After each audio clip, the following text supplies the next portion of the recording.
Ed, there were a lot of people, particularly in the Republican and Democratic parties, who said, listen, voters had become convinced that Ross Perot was sort of a half bubble off plum.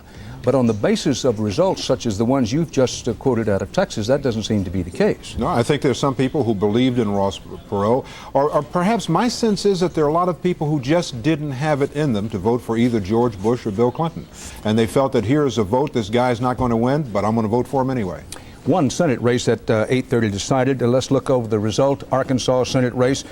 Dale Bumpers, three-term incumbent and a man at one time who considered running for the presidency himself from Arkansas. Bumpers will be returned to the United States Senate, we believe, once all the votes are in and counted. Bob Schieffer, over there on the Senate desk, still a lot of Senate races undecided, very tight. Carol Mosley Braun, our CBS News estimate is she has won in Illinois. What about the Senate race in Pennsylvania? Well, that is one of those that is, at this point, is too close to call, Dan. We could run through those right quick if you like. In Pennsylvania, that is Lynn Yackel running against Arlen Specter. If she would be elected, if she'd upset Arlen Specter, she'd be the second woman elected tonight. In Georgia, we still, this is the Yackel graphic here. This one is still too close to call. In Georgia, Wyche Fowler and Paul Coverdale. We now show that Wyche Fowler is leading, but as yet, we have not been able to call Wyche Fowler as the winner yet. In North Carolina, Terry Sanford locked in a battle there with Locke Faircloth. That one is too close to call. Moving on down to South Carolina, Fritz Hollings, the incumbent there. This one is still too close to call. Now moving down to Ohio, we may be close to making a call. No, I'm sorry, my graphics ahead of me here. In New Hampshire, we have John Rao, the Democrat. This is an open seat, Warren Rudman's seat, running against the governor up there, Judd Gregg. I believe we now show Rao leading there. We have not yet been able to call that, but Rao is leading in a very close one. Down in Missouri, this one also, this is where Kit Bond is in a very tight contest with Jerry Rothman Surratt. We call this one too close to call. I think, Dan, we're going to be getting a call pretty quick here in Ohio, in the Ohio Senate race. That's one that's been back and forth all night. We may be close to a call, I'm told, but as yet, I see we haven't got it. Glenn wins Ohio. All right, just told our CBS News estimate is bingo. I knew Glenn we were wins gonna Ohio. get that. You know, Robert, and our CBS News estimate is when all the votes are in and counted in Ohio, that the veteran Democrat, the one-time Marine and astronaut hero John Glenn, after the fight of his life, this was one of those head-butting, kidney-punching, down-and-dirty campaigns that went right down to the wire. Our estimate is that John Glenn, when all the votes are in and counted, will have won it. However, big question, who wins Ohio in the presidential race? Answer, we don't know. It's a must-win state for George Bush, as is Texas, as is Florida at the moment. Bob, a lot of people are going to be asking, why would a John Glenn be in trouble in Ohio? What's the short answer? Oh, I think there were a couple of reasons. John Glenn, many people, consultants that politicians hired this year, they said, what do we have to do to win? They said, run as if you were running the first race of your life. And I think the incumbents we've seen tonight that have won big took that advice. Many people said John Glenn was a little slow to pick up on that. He had a tough challenger, Mike DeWine, former congressman out there, and he just gave him a real fit of a race out there. But it looks like now that, well, we have called it, John Glenn wins. John Glenn is 71 years old, Dan. Makes a lot of the rest of us seem old. I don't know how it was around Fort Worth, Bill, but you, Bob, you talked about consultants. Around Wharton, it used to be said that a consultant is anybody more than 500 miles from home. An expert is anybody more than 1,000 miles from home. We know all of these politicians have a long tail. That is, they have consultants, pollsters, aides, and speechwriters. It's that way in every Senate race, and particularly in a big state such as Ohio. John Glenn wins in Ohio. We don't know yet about the presidential race in Ohio, nor do we know what the outcome is in Texas or Florida. What we do know, let's try to show the Electoral College map with 270 electoral votes needed to win. Bill Clinton is far out front, 164. All the states in blue belong to Clinton. George Bush has carried South Carolina, he's carried Oklahoma, he's carried Indiana for a total of 28 Electoral College votes. We're going to take a short break here, be back with more returns and analysis after these minutes.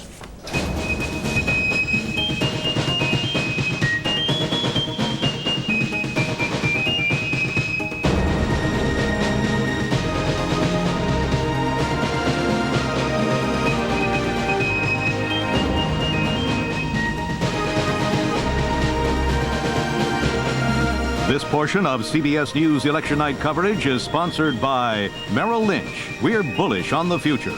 And by Oldsmobile, the power of intelligent engineering. Update: Bill Clinton now has, by our CBS News estimate, 175 of the 270 electoral votes he needs to win. Tennessee goes in Clinton's column. 11 electoral votes from the volunteer state. This is the home state of Senator Albert Gore. The Republicans thought that perhaps they might pull an upset there. It is not to be. Clinton carries Tennessee. The states in blue give Clinton a total of 175 electoral votes. Those states are Kentucky, Illinois, Pennsylvania, New Jersey, Missouri, Connecticut, the District of Columbia, Georgia, Maine, Maryland, and Arkansas. Those are the states that Bill Clinton has carried. Also, he's carried Michigan, New Hampshire, Vermont, West Virginia, and now Tennessee. George Bush so far is assured of having carried 3 states: South Carolina, Indiana, and Oklahoma. The states in white are ones where the polls have closed, but we don't have enough information on which to make a call. That includes Texas and Florida.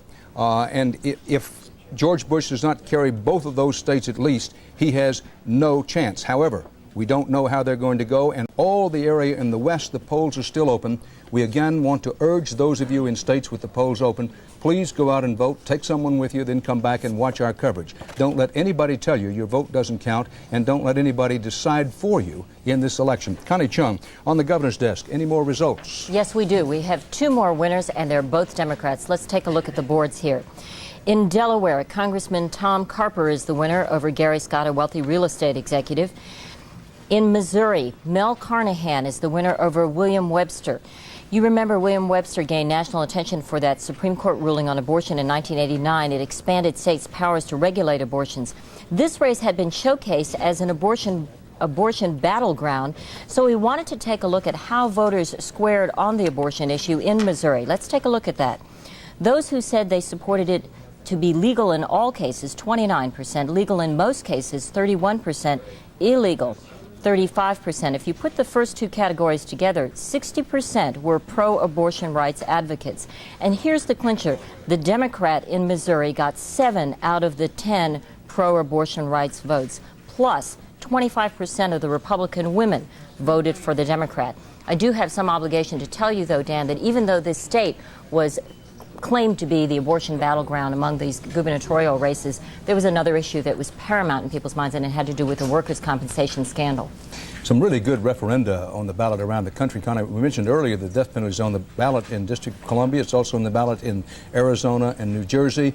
Any results on any of those yet? I believe the one in the District of Columbia has gone down. I'll check on it and I'll get back to you. Been defeated in the District of Columbia. That's right.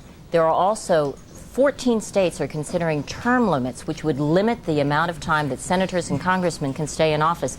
It's fascinating because it shows the anti-incumbency feeling in this country. We'll be talking a lot about many of those results later on. We have our focus on the presidential race. Bill Clinton leads in the presidential race now, has a wide margin over George Bush. Let's show you how close it is in Texas.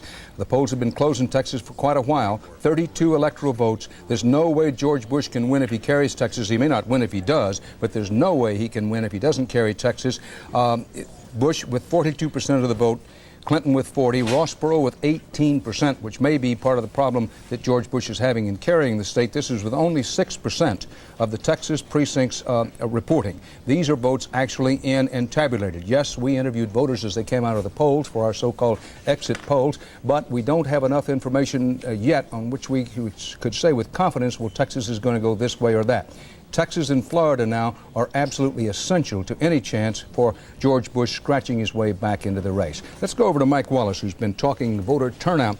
How does it look? Mike, there's always talk, well, voter turnout is high. Is it really high this time? It's become clear that voter turnout today is up. How much up, we don't know. We won't have those firm figures for another hour, hour and a half. But it is way up. There's no doubt about it. In my polling place today, it was up 3 times what I've ever seen it before. The question is, why? Why has it gone up? My own speculation goes like this.